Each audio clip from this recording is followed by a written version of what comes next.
Alright guys, what's going on? Welcome back to the channel. If you're new to the channel, thank you very much for stopping in. Make sure you hit the subscribe button. Let's get right to it today. As you saw in a previous video, I got a strut tower brace. If you don't know, if I haven't really mentioned it, and I'll talk about this later on at some point down the road, more than street racing or drag racing, I'm getting this car mainly set up to run in the canyons, run on the mountain roads, the twisties, the windies, you know, that type of terrain. So we want a well-balanced, very stable car with some decent power, but we're not looking necessarily to get huge horsepower numbers, although we would like to get as much as we can out of this car. But with that being said, if you watched a recent video, we got the strut tower brace. There aren't many options for strut tower braces for these cars. Megan Racing happens to be one of them, and it was the one that I liked the looks of most, so that's what we're using. This is what she looks like.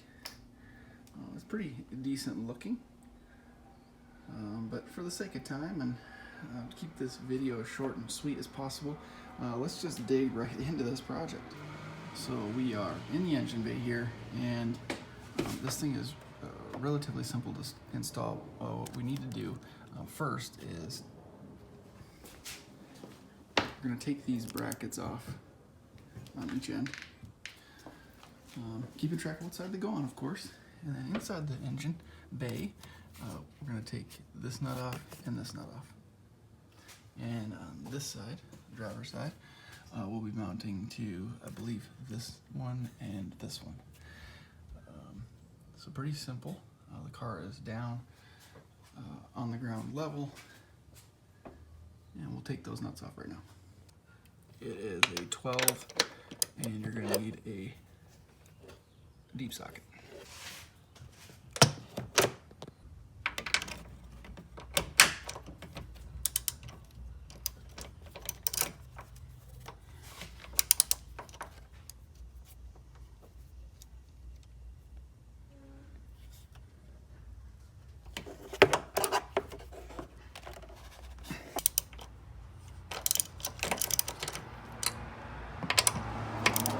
To get this bracket off, it is a 13 and a large Allen key. I just have a bag of them, sorry, don't know the number on the Allen key.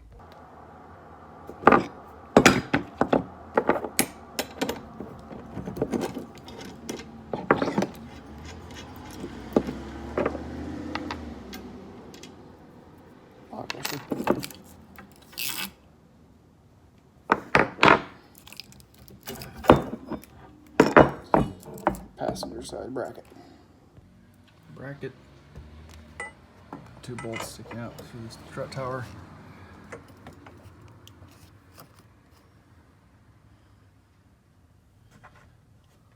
They're pretty deep, but okay, so we're leaving it a little bit loose, so you get a little wiggle. The trick is just drop the nut in there, lift it up a little bit, and it'll seat itself on the bolt, and there you go.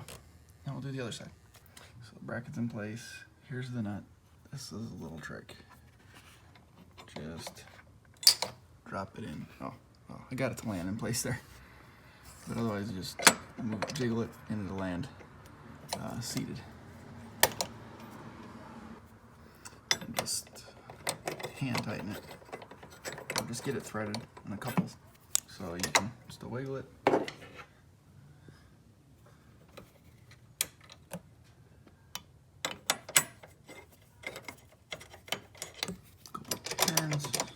There we go. I'll put the actual brace in. We can't leave it loose. This one here has to be tightened down. Obviously, I can't get to it with the brace in place, so I'll tighten that one down. So what I had to do is tighten this one down because you can't get to it once the brace is on, and leave this side super loose because I think with a swivel I can squeeze in there and get that one. But still, it's not centered. Covers the V6. Not super pleased with this one so far. Brackets tightened down for sure, and get the Allen bolts pushed through. We'll just tighten those down. Obviously, leave the plastic on. You don't want to scratch the actual brace up while you're installing.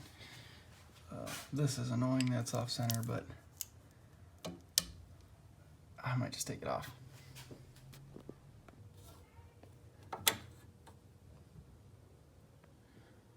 There she is, all tightened down.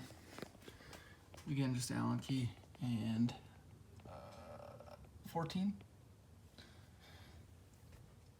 I would suggest turning the Allen key rather than the ratchet. The lock washer twisted out on the other side when I really started to crank down on it. So get it nice and tight first, and then maybe hit it the last quarter turn or so with the ratchet. I'm gonna just see if this little badge will come off. Of course, it's taped on there. I guess we'll just have to deal with it.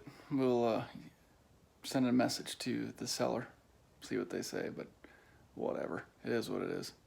Okay, I just couldn't handle it. My OCD was not allowing me to have the asymmetry, so a little heat gun, little plastic razor blade. We got this off. We'll do a little mineral spirits. We'll get it clean, and I think I have an idea. All right, so this looks much better without the badge, but my OCD still kicks in when I'm looking at those two holes for the little screws. They're off center. Don't like it. What are we gonna do about it? Hold on one second. We've been getting all these parts in, and everybody is sending stickers. Well, Z1 from the intake tubes actually sent decals, and decals are pretty cool. I was hoping to be able to cover the screw holes, but hopefully this just kind of takes your eye away from them. So we'll see what it looks like. I'm pretty annoyed because the decal is actually crooked. Actually, not even crooked on the tape, but it's sloped up. So I tried to kind of bend it back, and both of them did it. I didn't realize it on the first one, so I scraped it off. And I tried to correct or compensate for it on this one, so we'll see how it turns out.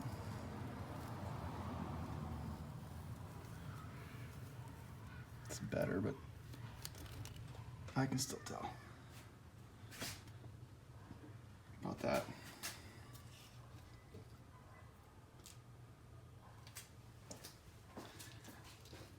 Looks better than Megan Racing. It's off center of the brace, just because of how you know, the strut towers are, and the engine apparently is a little off center in the bay, but it makes it less noticeable not having that little rectangular badge on the brace. It looks a little better to me, so I think we'll go with this. Well guys, the installation overall pretty simple. This might be one of the cases where it's function over form. Obviously it was a little off center as far as the badge goes. Sorry about the truck, but hopefully it does what it's supposed to do. We're gonna go take it out for a test drive now and just gonna you know, put it through some corners and do some weaving back and forth and just see if we can tell any difference. Again, super easy install. It looks pretty decent. I mean, it really is a good looking you know, piece of equipment, a good looking part. Polished metal, looks cool in the engine bay, but unfortunately, you know, sometimes with cheap parts, that's what you get. Let me know if you got any questions or comments, concerns about this part. We'll do a follow-up, kind of a review video based on the driving experience coming up here in the next few minutes, but that video will come down the road. I like to drive on it for a few days and give you some good feedback, so stay tuned for that. But as always, thank you for watching this video. Please subscribe if you haven't already. Give me a thumbs up. Let me know what you think, what you want to see, any type of feedback you'd like to give me. I appreciate it, and we'll see you next time.